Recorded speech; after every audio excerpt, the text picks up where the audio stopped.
তাহাজ্জুদের নামাজ সুন্নাত নাকি নফল, আর তাহাজ্জুদের নামাজ কয় রাকাত কখন পড়বো 2-3 মিনিটে বলে দিই, শুনেন। তাহাজ্জুদের নামাজ অমিনাল লাইলি ফাতাহাজ্জাত বিহি নাফিলাতাল লাক। আপনারা হয়তো অনেকেই পড়েন, অনেকেই পড়েন না। রাতের কিছু অংশ আল্লাহ তাআলা নির্ধারণ করতে বলেছেন কিসের জন্য? তাহাজ্জুদের জন্য।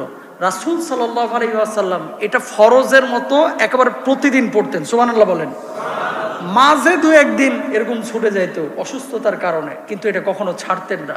এটা নবীজির বৈশিষ্ট্য ছিল। এবং আল্লাহর হাবিব সাল্লাল্লাহু আলাইহি ওয়াসাল্লাম বলেছেন, আল্লাহ তাআলা নিজ আসমানে নেমে আসেন এবং বান্দাকে ডাকতে থাকেন, আয় বান্দা আমার কাছে চা, আমার কাছে চা, তুই অসুস্থ আমাকে বল, আমি তোরে সুস্থ করে দেব।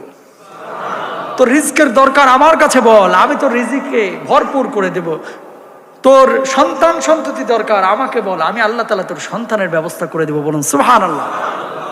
বহু ফজিলত আছে তাহাজ্জুদের নামাজের। এখন সুন্নাত নাকি নফল দেখেন, আল্লাহর হাবিব সাল্লাল্লাহু আলাইহি ওয়াসাল্লাম যে কাজগুলো নিজে করেছেন সেগুলো কি সুন্নাহ।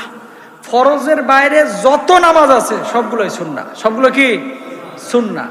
আচ্ছা, গ্রহণযোগ্যতা আবশ্যকীয়তা বোঝানোর জন্য সুন্নাতকে আমরা 2 ভাগে বিভক্ত করেছি, যেগুলো আল্লাহ রাসূল সাল্লাল্লাহু আলাইহি ওয়াসাল্লাম নিয়মিত করেছেন। আমরা সুন্নাতকে বলি সুন্নাতে মুআক্কাদা আর সুন্নাতে গায়রে মুআক্কাদা বা সুন্নাতে জায়েদা। সুন্নাতে মুআক্কাদা তাহাজ্জুদের নামাজ না, এটা সুন্নাতে গায়রে মুআক্কাদা। এই জন্য এটাকে কেউ কেউ কি বলেন? নফল বলেন। যত সুন্নাত আছে সবই নফল, যত নফল আছে সবই সুন্নাহ। সুবহানাল্লাহ বলেন। কারণটা কি? এই যে তাহাজ্জুদের নামাজ নবী পড়েছেন তাই আমরা পড়ি, তাই আমরা কি পড়ি, সুতরাং এটা সুন্নাহ।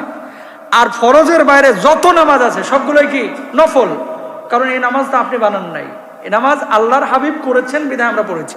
এখন আসেন যে নিয়তটা করব কি। নিয়তটা হচ্ছে আপনি নফলের নিয়ত করবেন। কিসের নিয়ত করবেন? নফলের নিয়ত করবেন যে রাসূল সাল্লাল্লাহু আলাইহি ওয়াসাল্লাম আদায় করেছেন, আমি করছি, আমি তাহাজ্জুদের নামাজ আদায় করছি। নফলের নিয়তটা করে আপনি নামাজ শুরু করবেন, যেটাকে সুন্নাতে গায়রে মুআক্কাদা বলে। রাত 12টা, অনেকে এশার পরে 9টার দিকে ঘুমানোর জন্য বা 11টার দিকে ঘুমানোর জন্য যে তাহাজ্জুদ পড়ে আপনারা ঘুমিয়ে যান, মানে এটাকে তাহাজ্জুদ মনে করেন। এটা না, আসলে রাতের এমন অংশ যে সময় গভীরতা থাকবে, মাঝরাত থেকে নিয়ে সুবহ সাদিকের আগ পর্যন্ত যে কোনো সময় আদায় করতে পারেন। কত রাকাত আদায় করবেন? আল্লাহর হাবিব সাল্লাল্লাহু আলাইহি ওয়াসাল্লাম 8 রাকাত পড়েছেন, 4 রাকাত পড়েছেন, 11 রাকাত, তারপরে আপনার 2 রাকাত করে মিলে 12 রাকাত পড়েছেন। তারপরে বেতের পড়েছেন। বেতের রাসূল সাল্লাল্লাহু আলাইহি ওয়াসাল্লাম 3 রাকাত পড়েছেন। কাইফিয়ত নিয়ে মতবিরোধ আছে, হ্যাঁ, কিন্তু 3 রাকাত, আবার কেউ কেউ বলছেন 1 রাকাত পড়েছেন। কাইফিয়ত নিয়ে মতবিরোধ আছে, আমি সেদিকে যাইতে যাচ্ছি না।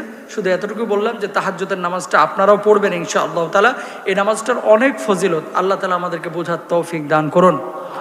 আল্লাহ তাআলা আমাদেরকে আমল করার তৌফিক দান করুন।